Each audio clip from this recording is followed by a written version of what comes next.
this year is I would like to get a scholarship for SCAD, which is Savannah College of Art and Design in Georgia, and I need a 180 or 200 average to get on that team, so that's really what I'm striving for this year. Last year, I did really good at the first match. I started off with the 207, and then I went to sectionals, did good there at cross-gate lanes, and then I went to districts, and it was kind of rocky from nervousness, but I still think I did really good.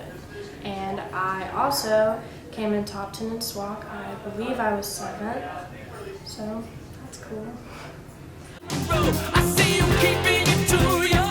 I'd love to beat Kings. That'd be great. We don't typically beat the girls team, but I've heard it'll be better. And Northwest, that team has always been super hard to beat for us. I'd love if we could maybe do that.